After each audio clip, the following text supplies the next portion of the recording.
Romo masih tertarik nggak melihat wanita cantik? Karena di dalam gereja, kalau kita sudah berjanji, berkomitmen, tidak bisa kita mencabut komitmen itu lagi. Ingat itu. Dalam kehidupan sehari-hari, sering kita mendengar orang-orang berujar, berseloroh dengan berkata, saya ini bisa bahagia kalau di pekerjaan saya pindah bagian, tidak ketemu pimpinan yang seperti itu. Bahkan ada orang muda pun berkata, Romo, saya akan bahagia sekali kalau menikah punya mertua kaya dan baik hati.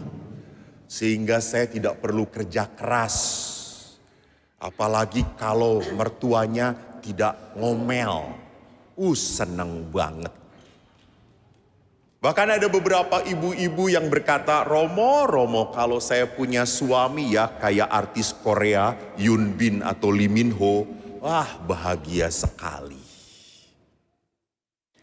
Jadi lihat, inilah ungkapan-ungkapan orang yang hidup belum merdeka. Orang-orang ini hidupnya terbelenggu oleh keinginan yang tidak terarah, alias keserakahan, ketidakpuasan, dan penasaran. Jadi kalau cuma keinginan, itu normal, namanya manusia. Saya pun punya keinginan. Tapi kalau keinginannya tidak terarah, ini tidak benar. Ini yang bisa menjatuhkan manusia. Contoh, anak muda tanya Mas Dinar, Romo masih tertarik gak melihat wanita cantik? Saya berkata, tertarik banget. Tetapi saya mengarahkan keinginan saya tidak frontal, tidak brutal. Dan tidak setiap keinginan harus dipuaskan. Kita bukan binatang. Sama halnya dengan hidup beriman. Kita pun sering kayak gitu. Saya akan kembali ke gereja kalau doa-doa saya dikabulkan oleh Tuhan. Saya akan melayani Tuhan kalau Tuhan memberikan berkat dalam hidup saya. Saya selalu ngomong, bego lu. Kalau lu gak diberkati Tuhan, lu mati.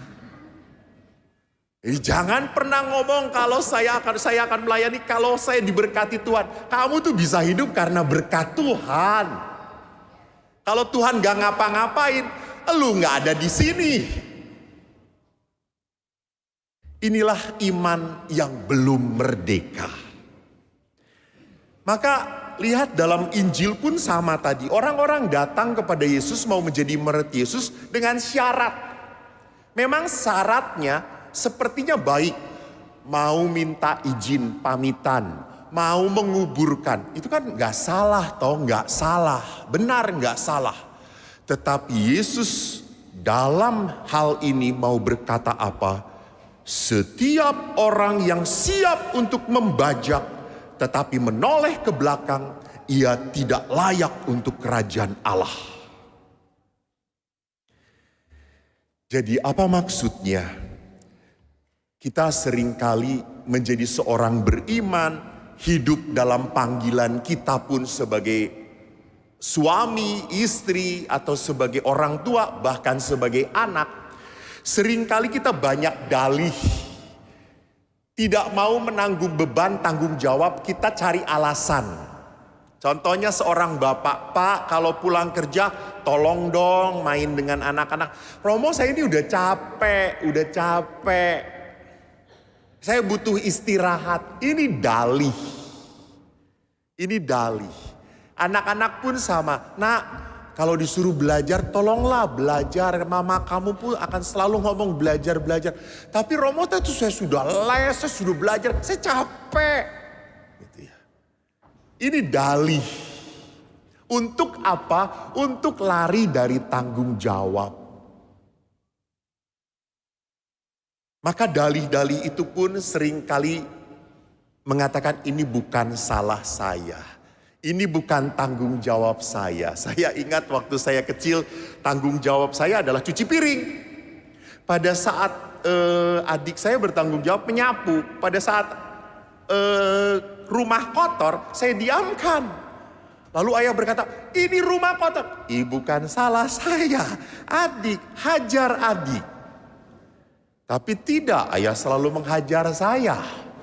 Karena ayah berkata, kamu kakak bertanggung jawab. Salah melulu gue ini gitu ya. Iya, karena kamu kakak. Ya udahlah, gue terima nasib. Jadi dalih itu selalu mengatakan ini bukan tanggung jawab. Saya ini umat biasa. Saya ini gak diberi talenta pastor oleh Tuhan untuk bernyanyi dengan baik. Ya sudah, jangan semuanya bernyanyi baik. Jadi tata tertib. Kan tata tertib tidak perlu bernyanyi baik, minimal bisa berbicara. Sono, sini, sono. Gitu ya.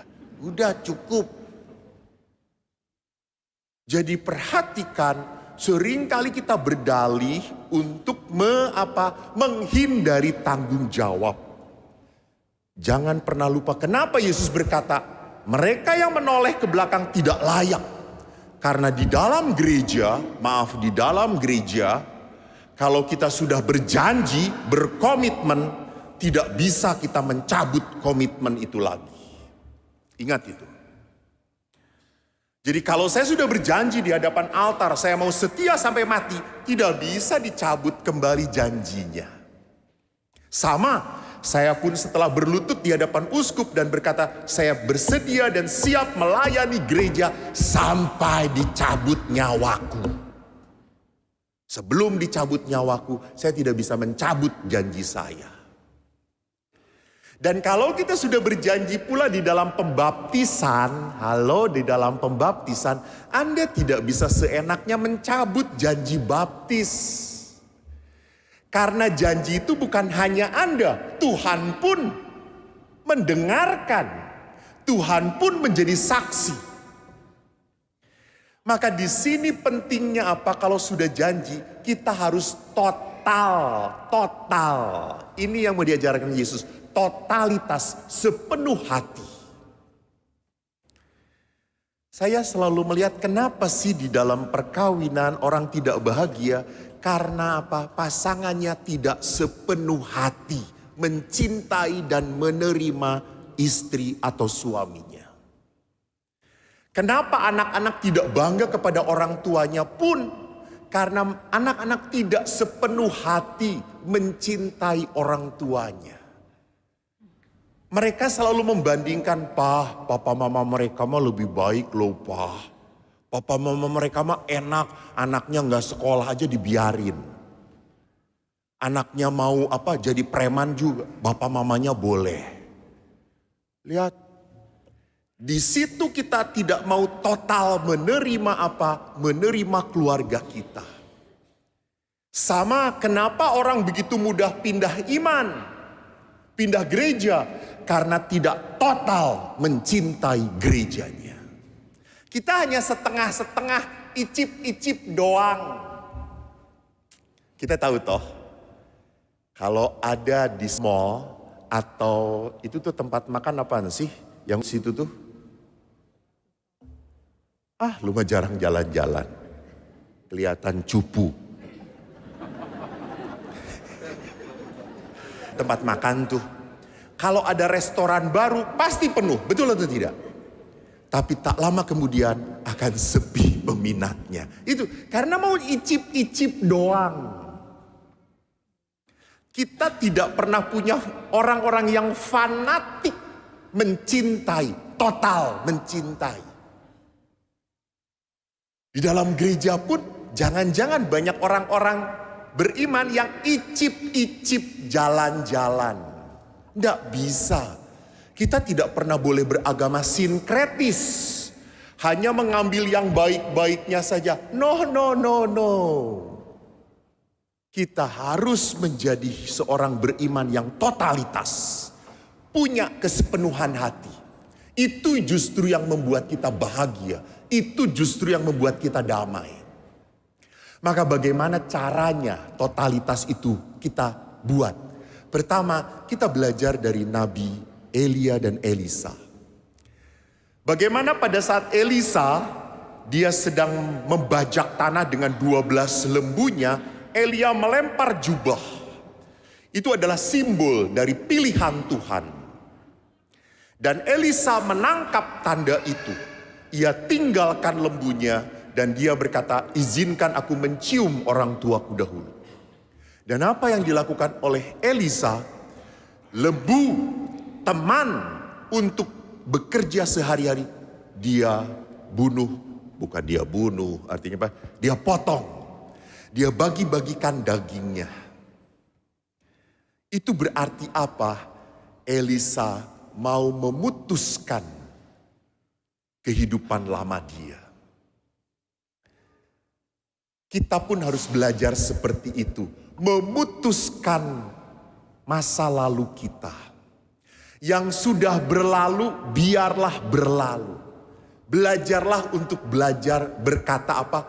Goodbye. You know, dari dua kata itu, good and bye. Selamat tinggal dengan baik-baik.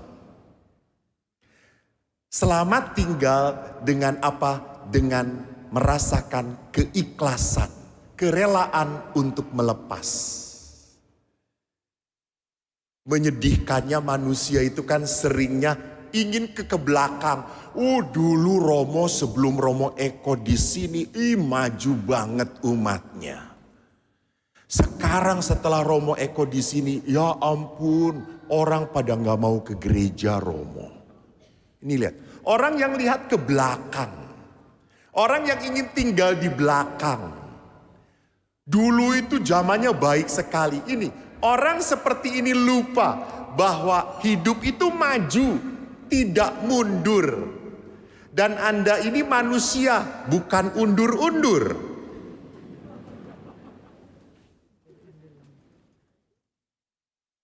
Bapak saya itu kalau ngomong itu bagus. Kok zaman bapak itu ya kok anak-anak taat sama orang tuanya kok. Tidak pernah melawan. Terus saya itu berkata, iya anak-anak dulu takut. Gitu saya, anak-anak sekarang menakutkan.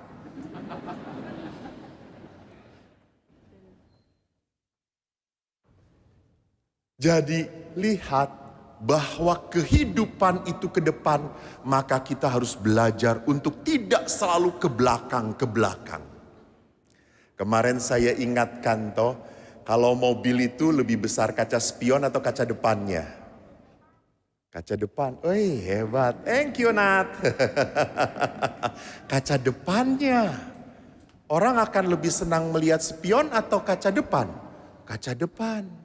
Maju.